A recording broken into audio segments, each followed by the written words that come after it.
The house sounded hollow after the door closed, like it always did when something important had just been said and nowhere safe existed for it to land. The kitchen light buzzed faintly above the sink. A half-full mug of tea sat cooling beside the window, its surface gone flat and dull. Outside, rain tapped the porch steps in uneven rhythms, patient and indifferent. My daughter stood near the counter, arms folded tight across her chest. Her voice hadn't been loud. It hadn't needed to be. "You're the reason Dad left," she said. No accusation after. No follow-up. Just that sentence, dropped carefully as if she'd been carrying it for a long time and finally decided where to set it down. "My name is Claire Donovan. I'm 32 years old." I didn't yell. I didn't rush to explain the years that came before her memory, or the nights I slept sitting up, waiting for a door that never opened.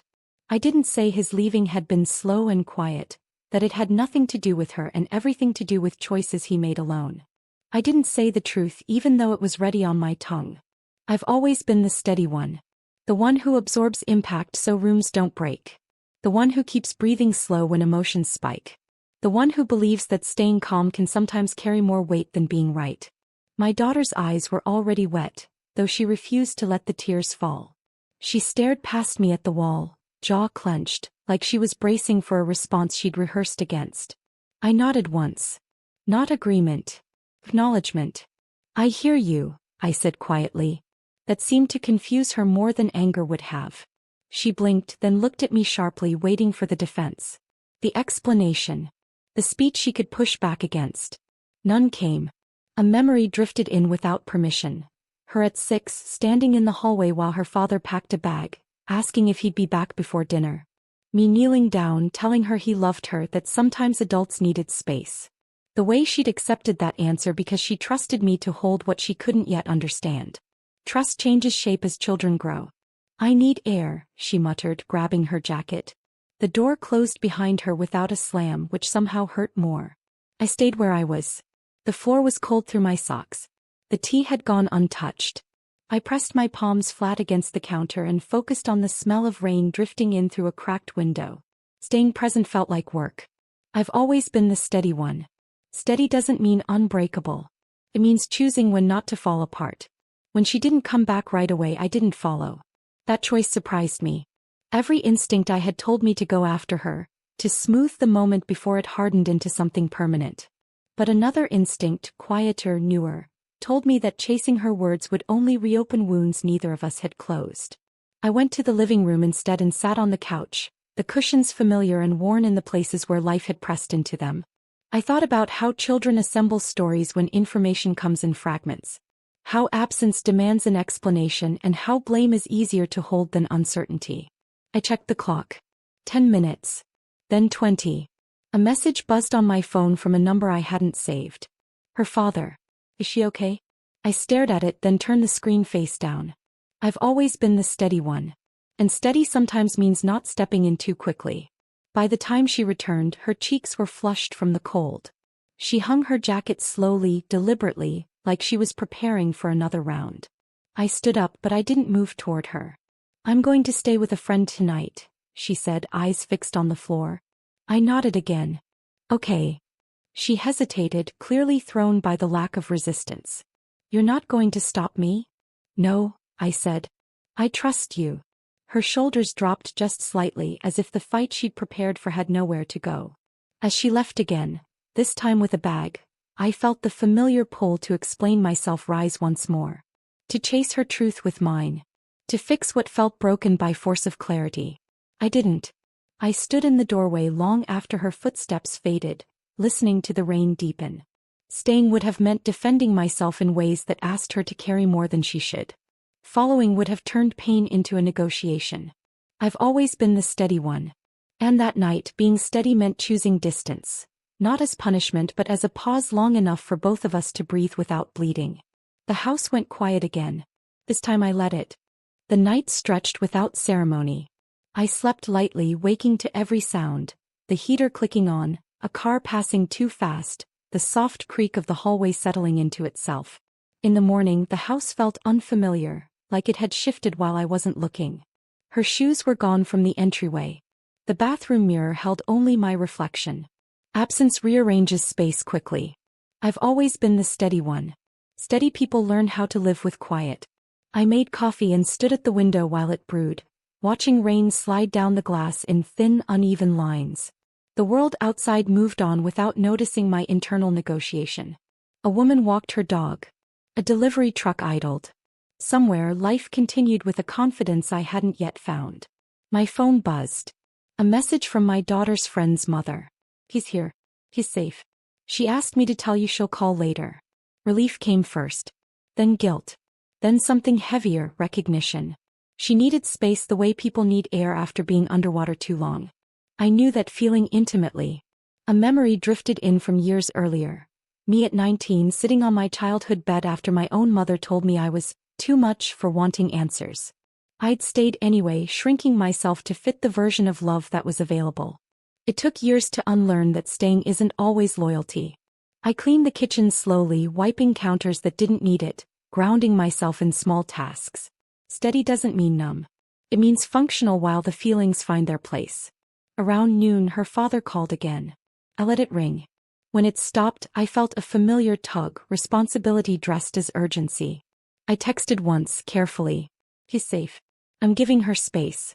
3 dots appeared. Disappeared. Then a reply. "You're making this worse."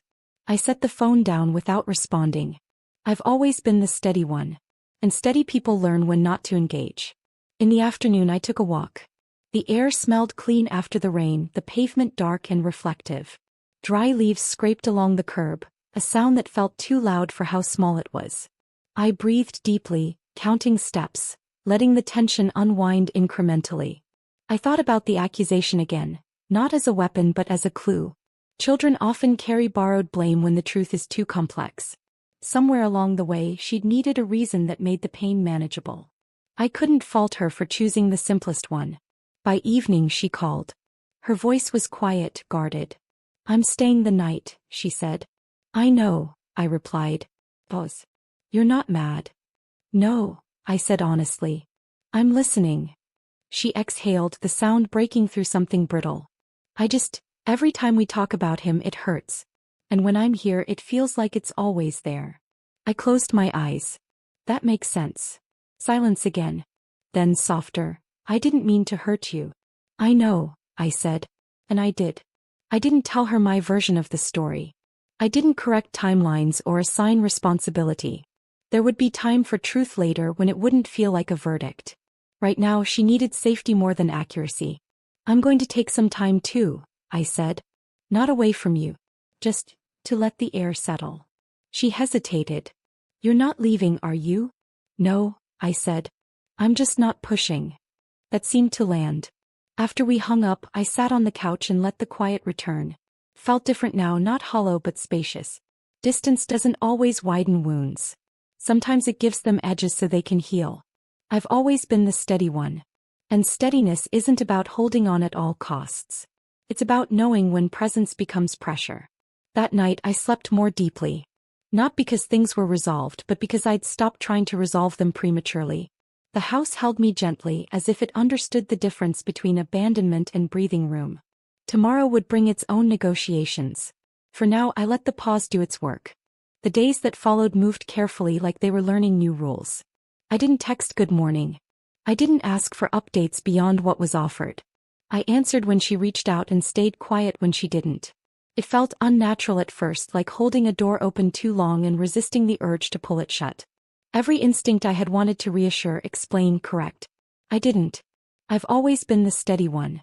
And steady sometimes means resisting the need to be understood immediately. I spent those days doing ordinary things with deliberate attention. Laundry folded clean and precise. Groceries chosen without rushing. Dinners cooked for one, portions smaller than I was used to. The house adjusted to my singular presence, rooms growing quieter but not colder. I noticed how much of my daily rhythm had revolved around anticipating her moods, her returns, her silences. Without that, something in me softened. Her father tried again. This time he showed up at the house unannounced, standing on the porch with the same expression he'd worn years ago when he came to pick up boxes he'd left behind. Regret mixed with defensiveness, a look that asked for absolution without naming wrongdoing. "She's confused," he said after I stepped outside and closed the door behind me. You're letting her believe things that aren't true. I'm letting her feel what she feels, I replied. He scoffed. That's dangerous. No, I said. Denying it is. He paced once, agitation sharp. You always do this. You take space and call it strength. I didn't rise to it. I'd learned what those words were designed to provoke. She blamed you, he continued, quieter now. You should have corrected her. I met his eyes. She's not a courtroom, I said. And I'm not on trial. That stopped him. She'll come back angry, he said finally. She always does. I nodded. And I'll be here when she's ready. He left without another word. That night, a memory returned with clarity I hadn't expected. My daughter at 13 sitting at the kitchen table after another cancelled visit, insisting she didn't care anymore. Me believing her because it was easier than admitting how much she did. Children practice indifference when disappointment feels endless. I wondered how many versions of that she'd rehearsed before choosing blame. 2 days later she came home. Not dramatically. Not apologetically. She walked in, set her bag down, and stood there like she wasn't sure which version of me she'd find. I stayed where I was, giving her room to decide. I talked to him, she said. I know, I replied. She looked at me, searching.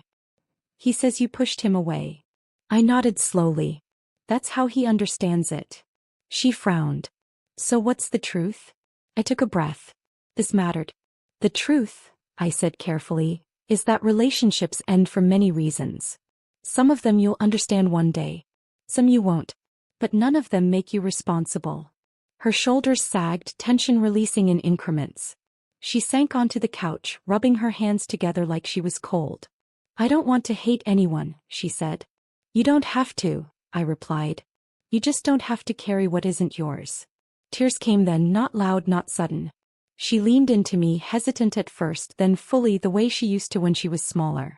I wrapped my arms around her and let the moment exist without commentary. I've always been the steady one. Steady enough to wait. Steady enough to tell the truth gently. Later, after she went to bed, I sat alone in the living room and understood something new. Stepping away hadn't been abandonment. It had been trust. Trust that our bond could withstand space without being erased. Sometimes staying too close keeps wounds open. Sometimes love looks like letting silence do what arguments can't. Tomorrow wouldn't be perfect. Neither of us would be. But tonight we were both home. Not because I held on tighter, but because I finally loosened my grip. We didn't fix everything after that. I want to be honest about that part because honesty was what finally slowed the bleeding. Healing didn't arrive as a clean arc or a meaningful conversation tied with a ribbon. It came in smaller, quieter recalibrations. The way she started asking questions again. The way she stopped flinching when his name came up. The way our house relearned how to hold both of us without tension humming in the walls. I've always been the steady one. And steadiness, I learned, doesn't rush resolution. We moved carefully. Some mornings she ate breakfast with me, some mornings she didn't. Some nights she talked about school, friends, music, anything but family. I followed her lead. Presence without pressure. Support without interrogation. Staying without reopening what was still tender. Her father kept his distance after that porch conversation.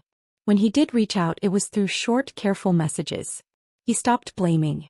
That didn't mean accountability had arrived, but it meant the noise had softened. That was enough for now. One evening, weeks later, my daughter sat across from me at the kitchen table, homework spread out but untouched. The window was open, letting in the sound of cicadas and the smell of cut grass. She traced a circle on the wood with her finger. I thought if I blamed you, she said slowly, it would hurt less than missing him. I swallowed. That makes sense. She looked up. Why didn't you fight me on it? I thought about the question for a long moment. About every instinct I'd ignored. About the fear that stepping back would be mistaken for indifference. Because fighting would have made it about me, I said. And you needed space to feel it without being corrected. She nodded, absorbing that. It was scary, she admitted. But also, quieter. That word stayed with me. I've always been the steady one. But steadiness isn't about control. It's about containment. Over time she stopped framing the story around fault and started naming feelings instead. Loss. Confusion. Anger. Relief. Things that don't demand villains, just witnesses. I stayed available without hovering. I learned to trust the space I'd created. There were nights I cried alone, quietly, so she wouldn't feel responsible for my pain.